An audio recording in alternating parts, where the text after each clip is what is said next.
government fails, the world's off its rails, leaders are whacked, democracy is under attack. It's time to get smart, folks, time to get real.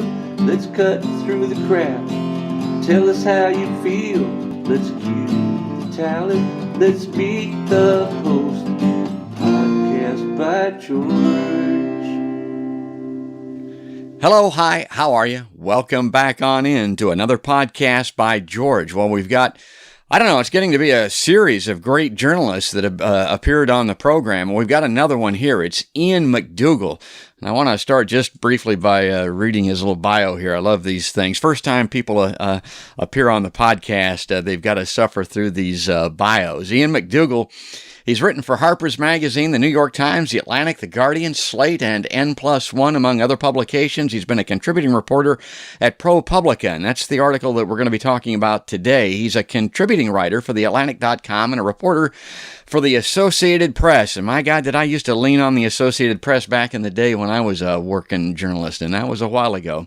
Now, he's had stints in the Oslo, Norway, and Providence, Rhode Island bureaus for AP, and as an AP reporter in Norway, he covered that, and you may remember this, folks, that July 2011 bombing and mass shooting perpetrated by Anders Behring Breivik out there. I mean, that horrific shooting in Norway, shooting and bombing and just a mess out there. He's a graduate of the University of Virginia and Columbia Law School, and for a time he drove a school bus on the Pine Ridge Indian Reservation. God, I love that. I spent a lot of my early life on school buses, and of course the plight of the Native Americans is very near and dear to my heart. And of course that's up there in southwestern South Dakota. He lives in New York. And Ian, welcome to a podcast by George. Thank you for having me.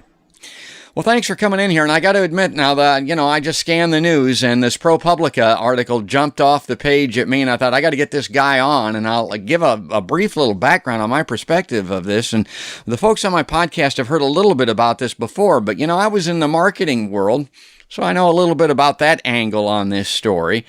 And I didn't have a lot of time to follow the news. I was a lifelong Democrat. I just kind of fell into the rank and file and did what I was told and held my nose and voted for Hillary Clinton and things like that until I retired 3 years ago. And I started looking at the news more closely. And I'm like, what in the hell is going on here? These news stories aren't what they appear to be. They appear to be somewhat biased that are coming from some of these sources. It feels to me like they're being fed by consulting firms and think tanks and intelligence agencies. And then the presidential election comes up. Iowa, of course, has the limelight for about a year. We've got these Iowa caucuses coming up, and Iowa lines up behind this guy named Pete Buttigieg. And I'm looking at this, I'm thinking, who the hell is this guy? Why did he get to become so prominent? Why is he so highly regarded by everyone? And you didn't have to look at it real close. If you looked at it a little bit, you saw that he was a former naval intelligence officer. Well, okay, that means it's secret. He can't talk about it. I don't like that in my presidential candidates. I'd like for them to be able to talk about their backgrounds. Looked a little closer. This guy worked with an outfit called the McKinsey Group. Now, what the hell is the McKinsey Group? And he can't talk about it. Well, why can't he talk about it? Well, he has an NDA with those folks, a non-disclosure agreement. He can't talk about his work there and his clients and what he did with the McKinsey Group. And I'm like, well, we're not going to nominate a guy. We're not going to give the caucus in Iowa to a guy whose background is secret, are we? Yeah. People ran to the caucuses to vote for this guy. And then it comes down to this goofy accounting. Nobody can keep track of it. The Iowa caucuses is what I called a fad, a flamin' ass disaster, FAD. Nobody knows exactly who won. And the main culprit is an app that Pete Buttigieg helped pay for. Man, this is really all too weird. And again, what is this McKinsey Group thing? Okay, well, so that's, again, kind of a long open, but it gets us to where we're at today. And then here comes this article by Ian, and it says the headline in ProPublica is how McKinsey is making $100 million and counting, advising on the government's bumbling coronavirus response. So, Ian, I don't know, take it from there. Tell us what you're finding with this group, and maybe just for people that are as uninformed as I am, a little background on what this McKinsey thing is all about. Sure. Well, thank you for having me on. It's McKinsey has been around for close to 100 years. It's bills itself more or less accurately as sort of the company that created management consulting. And so for most of its existence, what it did was it was hired by CEOs of major companies to figure out how to usually either increase revenue or cut costs, which often made them unpopular because it meant firing people or things like that.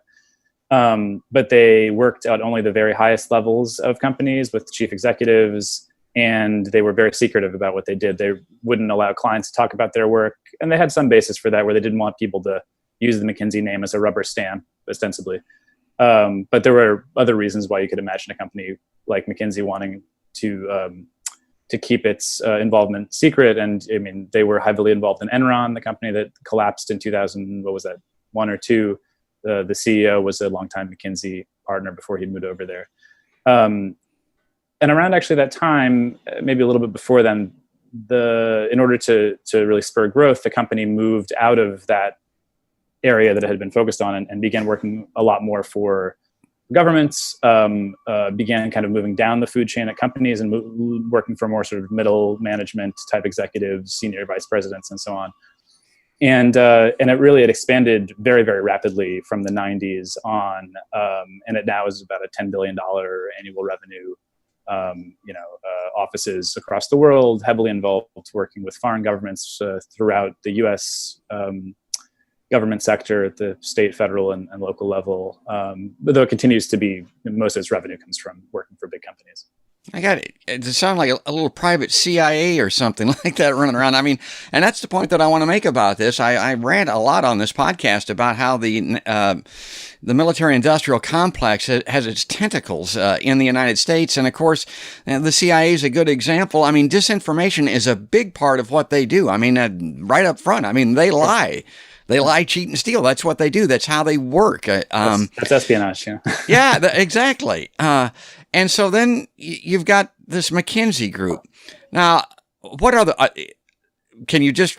do they manufacture? Are they white lies? Is it just PR, promotional? What's that all about? They certainly do quite a lot of real work. That's to say, if you want someone to come in and assess, I need to cut costs, I need to find some way to boost revenue, I want to move into this new sector, or even at the government level, I want to reorganize my agency in X, Y, and Z way. Here are my goals. Could you help us figure out how to do them most efficiently? They're, by most accounts, like decent at doing that. I mean, they don't always get it right, but they, to the extent management consulting has a value, they're good at it. The problem is they start to move into all these other areas where they used to pride themselves in turning down business. They don't do that quite as much anymore, if I understand it. And so they end up taking on these assignments that, really are completely outside of their sort of general knowledge. I'm not sure if I'm quite answering your question. Well, no, you are, and I want to get to your specific article here next. But I mentioned Pete Buttigieg, and to me, that's the link that I have. But who else that folks might be seeing, hearing, reading about in the public domain are closely linked to McKinsey? Closely linked, it's so there are a lot of people who, like Buttigieg, worked there for a short time earlier in their careers. Someone who's been in the news a bit recently, Susan Rice, who's a candidate potentially for Joe Biden's vice president. I mean, this is years and years ago. She only worked there for a couple years. Chelsea Clinton, quite famously, worked there. I mean, a lot of people and a lot of people's well-educated kids worked there. The people who are really close to the place remain probably more in the executive class. So a lot of chief executives have come through McKinsey or have close ties to it. The Gates Foundation has pretty close ties to it. The Clinton Foundation certainly does. They serve a lot of. I was talking earlier about sort of some of the things they typically do pretty well. The other thing they do, and this maybe goes back to what you were asking about, is if I'm an executive or I'm the head of an agency, government agency, and I want someone to come in and help me make an unpopular decision, like firing people or whatever. they are often used to kind of run interference. And that's not a controversial thing to say. Anyone who's worked with them will tell you that's often a big part of what they do. They'll offer you a set of like, here are the 3 options, and one of them will of course be the one that you, the guy who hired them, want to hear. And often things are kind of skewed in that direction. So in that sense, they're quite useful to executives, to people who run big organizations. In government, they certainly have people they're close to. I mean, probably the person in the Trump administration that's most aligned with them would be Jared Kushner, coming from the business world. But they don't have, as far as I know, there isn't, there are people who hire them a lot. Governor Cuomo has hired them quite a bit. There are others like that, but they don't have necessarily the same constant presence in most government agencies, with one exception or two, which is the military. They have a very deep, part of that whole military industrial complex. A lot of those contractors are also McKinsey clients. And then at the FDA, they've, for reasons that I'm still not entirely clear on, managed to the last 10 years make something like $80 or $90 million off of work there. It's their biggest client outside of any classified clients in the federal government. Okay, so foundation and background. Let's turn to this outstanding article that you just authored, because again, it goes back to a lot of what I've been talking about on this podcast, and it has to do with the CARES Act and the coronavirus and the response by the government to this. And I've been raising hell about it. A few people have. It's becoming more apparent now that the corporate interests, the corporatists in the original CARES package, seized on the moment, were richly rewarded. Those people go to work immediately. They know how to get this money, and the government knows how to get the money to them. The problem with that is the people at the bottom don't get the money at all, or if they do, they get it much later, and the economy is markedly changed to their detriment when they finally get the money. And your article starts off in the middle of March as the coronavirus pandemic was shutting down the country. McKinsey & Company, the giant management consulting firm, saw opportunity. So that again leaps off the page at me, and I look at this, and so I'm taking it that that's when McKinsey went to work when it came to the coronavirus. Yeah, it was really remarkably quickly that they reoriented a lot of their consultants and a lot of their focus. And they're not alone in doing that, but towards the pandemic, Boston Consulting Group, other consultants did the same thing, but they've been particularly successful at it. And they have a sort of internal research group, which really produces, it is real research and can be valuable, but it's often sort of geared towards marketing, hoping to open up new client bases or whatever for them. And they just started churning out article after article after article. Much of it drawing on, public information, some drawing on information gleaned from clients, which is, there's nothing illegal about that. So perfectly, they're allowed to do that, but they really just sort of changed gears dramatically. And from talking to people at McKinsey, they just, consultants kind of were, whatever they were working on, a lot of them were just sort of refocused on, helping McKinsey essentially win contracts to help clients or potential clients weather the pandemic in various ways, whether that's economic or public health or in other ways as well. $100 million thus far. More than that. That's just the U.S. within governments within the U.S. They're working for governments outside the U.S. companies. They're on this stuff. What do you think they're doing? Well, I think it's really an insurance policy. And I don't mean to suggest that I think the individuals working on this stuff, especially the younger, most of the people who are working on the ground are recently out of college or business school or graduate school. Those people, I'm sure, have their hearts in the right place and are trying to do the right thing. But it's a for-profit business. They're coming to a point where things could get really bad for a lot of their clients, and you don't know in those situations whether the clients are going to want to hire more consultants to help cut costs or want to cut the consultants to save on those costs. So you could see a big hole in their budget. On top of that, they've had some issues with their bankruptcy practice and their federal government practice that has limited some of what they can do in terms of serving companies that may be going bankrupt or are going bankrupt in large numbers now, and working for federal agencies. So they really needed to find ways to fill that potential gap in their budget and If you talk to experts on consulting, they'll say, the place where consultants really thrive is moments of upheaval and change, when leaders are saying, "Oh, we need assistance." And what you get is smart young kids in the 20s, early 30s, who are willing to work really hard. You don't really necessarily get expertise, so it's not always. It's often sort of those kinds of companies are turned to because of sort of clever pitches made to them, and the general reputation, as opposed to any kind of expertise. And they also, I think, recognized, and they were kind of part of setting up the conditions for this, that for the last several decades, for political and for corporate reasons, government has been really hollowed out. And so you had all these governors, mayors, agency heads who were just saying, oh, like either they don't trust their own people for rightly or wrongly, or they just don't have that many people and they just need bodies. But it's a lot of money to pay for just some extra employees. I mean, the weekly cost of one of a small McKinsey team is often more than the annual wage of a reasonably senior government employee. Well, God, several things you said there are very interesting. Now, I've authored this little saying. It's kind of, maybe I'll make a meme out of it or something. It'll disappear into the ether, and it has to do with exactly what you're talking about with the response to the coronavirus, or really any major crisis.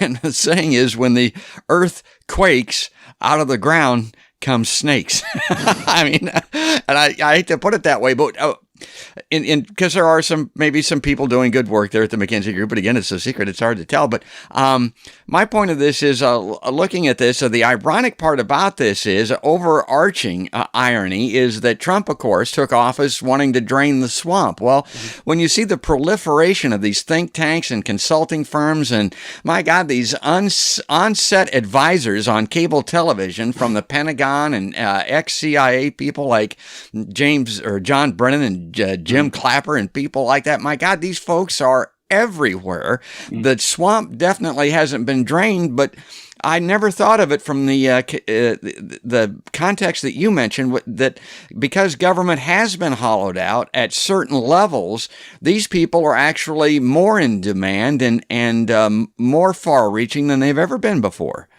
Yeah, that's right. And I mean, McKinsey in particular, although they left government work in the U.S. for a long time largely because of a scandal that happened in the 70s. But they, in the 50s, there was a guy named John Corson who opened their Washington office, and he was a firm believer in that business people should replace managers within government, and worked for a long time as a McKinsey consultant working for government agencies, pushing that line, and most successfully at NASA, where he and his team and this again kind of was what the head of NASA wanted them to tell them, but it was very much in line with his ideas, said, you should basically have, as much of NASA as possible be run by government by contractors, not within government. And by, a year later, 85% of NASA's budget was going to contractors, as sort of an adjunct to the military industrial complex you mentioned. And that sort of served as the model for that kind of approach. And, we have a lot of veterans, a lot of vets that watch the show, and the tentacles run deep there also. Oh, yeah. And McKinsey's part of that too, certainly.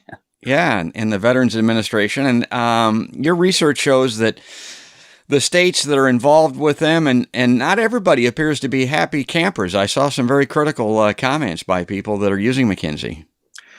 Yeah, it can sometimes be a little hard to tell how much of it is sour grapes, because these guys are coming in and stepping on their toes, which may be a legitimate complaint or may be cover for not having done a great job in the first place. But yeah, there's a lot of instances where they kind of, it's can seem a bit like a bull in a china shop, to use that cliche, where these guys come in and it can be good. They can force decisions, they can force things to get done, but it can also sideline expertise. They often offer, they would never admit this, but I've seen enough of their work over the course of the last year and a half that a lot of their solutions and ideas are kind of cookie cutter. They're all sort of the same. They claim they're bespoke or tailored to their client situation, but a lot of times they're not. And so, I think understandably, a lot of people who work with them, especially in government, feel that they're being used to sideline the people who have real expertise in the subject they're working on. Well, in my background, coming out of marketing and out of the white-collar world, I was with businesses that use consultants, certainly, and the inside joke always was an consultant is somebody that you pay to tell you the time that's on your own wristwatch, and that might be a little bit of that sour grapes that you were talking about. Right. And again, that's kind of a little joke, but these are very threatening, very uncertain times that we're in. Money is very short for a lot of people in this country. $100 million at least, and a lot more than that, probably, according to Ian, is going to somebody to tell you the time that's on your own wristwatch with McKinsey. Well, we got to wrap up. I try to hold these podcasts to 20 or 30 minutes, Ian. Now, this particular article, and I know it's not the first that you've written about these guys. Tell us what you're dialed into now, what you're looking at. At this point, I'm continuing to follow the work they're doing on the coronavirus front. It's shifting more towards reopening and towards sort of the economic side of things. And I continue to look at their work for the U.S. government in general. I don't know what the next story will be, if there will be a next story, but there's certainly a lot more to know about McKinsey, and in particular its work for the U.S. governments, and probably more troublingly, from everything I've seen, foreign governments, especially ones with tricky human rights records and other things like that. They've said they're trying to adjust, trying to not work for clients that raise those kinds of issues, but they work for a lot of governments that have a lot of questions around how they operate. So that's certainly something that I hope people are looking at closely. Well, and in its very essence, a lot of it is secret. A lot of it's bound up in NDAs. And maybe the overarching, Ian, they haven't come to me. They're not asking for my opinion on things. They're not providing consulting based on what the man on the street says, my friends and neighbors and relatives and stuff like that. It's these corporatist elites that you hear a lot about, the oligarchs, if you will, the perspective.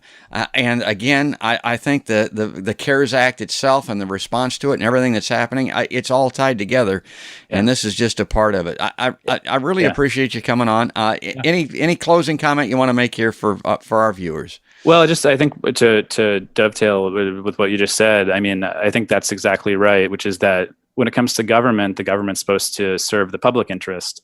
And no matter how much a private company says they're operating the public interest, they're always in the end and by design, by definition, operating in their own financial self-interest. And when those two things conflict, which they often do, not just at McKinsey, but like you're saying, across the board, that's really troubling, and that can have really serious effects on the lives of you and me and everyone we know.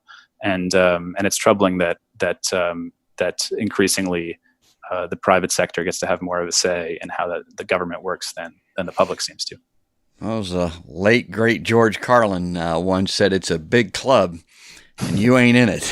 So, that's great. Right. Thanks again. Folks, that's Ian MacDougall. He's a writer for Harper's Magazine, The New York Times, The Atlantic, The Guardian, Slate, N+1, other publications. He's a contributing reporter at ProPublica. You'll see him in The Atlantic, and of course his background is with the venerable AP, the Associated Press. And I hope you liked this little closer look at the McKinsey Group and the COVID-19 response by the government. And if you like podcast by George, please subscribe, particularly on YouTube. We're trying to grow that audience a little bit. We've got a lot of listeners, particularly the audio versions of the podcast on iTunes and Spotify and places like that, a big following on Facebook. But go to YouTube, subscribe, ring the bell. You'll be notified of each and every show the moment that it's released. But that's going to do it for now. That's going to wrap it up. That's another podcast by George.